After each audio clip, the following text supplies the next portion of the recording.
I don't want to hear it. I don't watch politics. So we're going to keep it light. All right? There we go. All right. Well, I just got over the flu, which is fantastic. You know what I mean? You know, just going through this Rolodex of people that coughed on you, sniffled near you, walked by an Asian or something. You try to fight it. You like, they say on the internet, that's where all the disease comes from. The whole flight, I'm sitting there looking at his dirty Jesus feet. And all I'm thinking is the next pandemic is growing in the bottom of his feet. And all I'm going to be is the next, patient number 2, whatever the next disease is, Bill Burr just went on live TV and called Trump's hair a dead squirrel glued to a balloon, and Trump completely lost his mind. What followed was a Twitter meltdown so epic that even Trump's loyal followers were cringing. When comedians roast politicians, it's usually just another day in America, but this time was different. Trump's reaction tells us everything we need to know about his fragile ego, and Burr's comedy hit him where it hurts most. Stay tuned to see exactly what Burr said that made the former president throw a digital temper tantrum. Before we move on, I'd like to ask you a small favor. If you appreciate this content, please take a second to like this video and subscribe to the channel. Over 98% of you watch the videos without subscribing. It costs you nothing, but it makes a huge difference to us. So, did you click the subscribe button? Great, thank you so much. Now back to the video. Ever wonder what happens when a no-nonsense comedian meets a thin-skinned former president?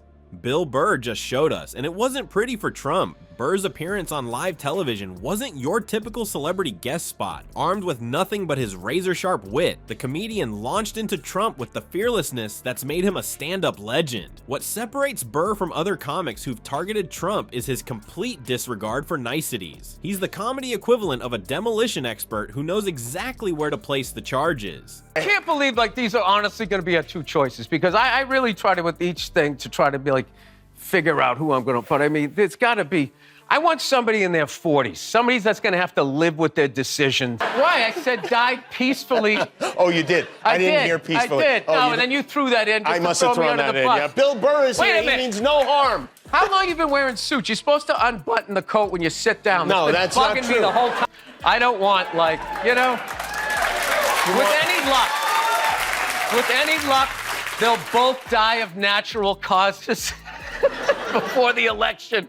A dead squirrel glued to a balloon. That's how Burr described Trump's infamous hair situation, creating an image so vivid and ridiculous that it immediately caught fire online. But the hair joke was just the warm-up. Burr went on to call Trump a toddler with nuclear codes, mocking the ex-president's emotional maturity and highlighting the terrifying juxtaposition of childish behavior and world-ending power. The magic of Burr's takedown wasn't in fancy wordplay or clever political references. Nope. His take no prisoners approach cut straight through the usual bull and landed direct hits on Trump's most vulnerable spots. While other comedians might dance around sensitive topics, Burr barreled straight through them with the subtlety of a freight train, and that's exactly why it worked so well. You could feel the energy shift in the studio as Burr delivered each punchline. The audience didn't just chuckle politely, they erupted with thunderous laughter and applause that validated every brutal observation. That kind of immediate, visceral response is comedy gold, proving Burr's observations weren't just funny, they rang true for viewers tired of political tap dancing.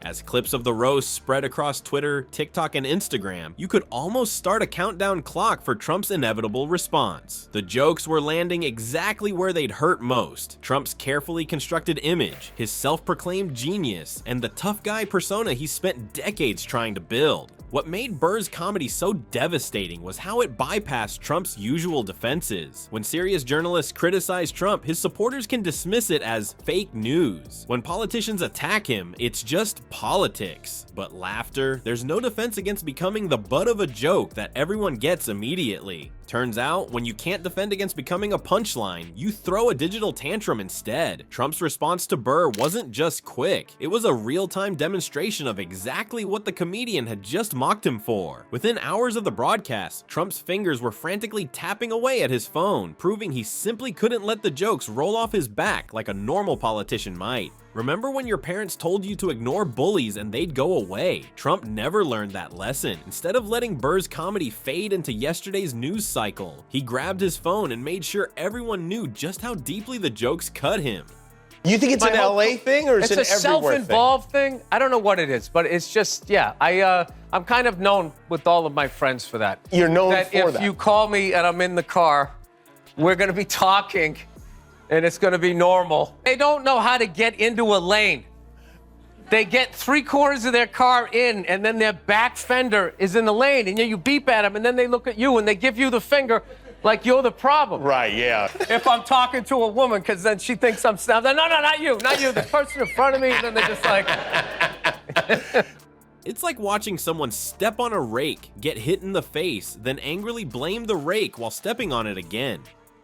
The Meltdown was a masterclass in exactly what not to do. Trump's posts were littered with misspellings and random capitalization. He even managed to spell comedian wrong multiple ways in the same rant. Nothing says, "I'm totally not bothered," like typing an all-caps message at 3 a.m. about how unfunny and terrible someone is who just made fun of you on TV. Trump called Burr a failing comedian who couldn't sell out a phone booth, which is hilarious considering Burr regularly sells out arenas worldwide. It's like claiming LeBron James can't dribble. It just shows you haven't done your homework before opening your mouth. The laziness of his insults only amplified how rattled he really was. But the funniest part? Trump seemed absolutely fixated on defending his hair, the very thing Burr had targeted. He spent 3 separate posts explaining that his hair is perfectly natural, and that many people say very nice. Nothing screams insecurity, quite like multiple posts defending your comb over after someone makes fun of it. He might as well have written, "I'm not insecure about my hair. I'm not. Stop saying that." As you were driving, you were cursing at people, at other drivers, and yelling at them from the car. Yes. Do you ever find yourself in a situation where they recognize you after you've yelled at them? I think once you start calling somebody like that whole, "Oh my God, is that the guy from that show?" is out the window. And you just want to win the argument. Maybe when they drive away, they're like, "Hey, isn't that guy from Comedy Central?" I don't look at myself like that. I'm in my head, so I'm looking out, so I'm not seeing me. I'm just seeing what they're doing, and it just annoys me. What Trump doesn't understand is that his reactions to comedians reveal more about him than any political investigation ever could.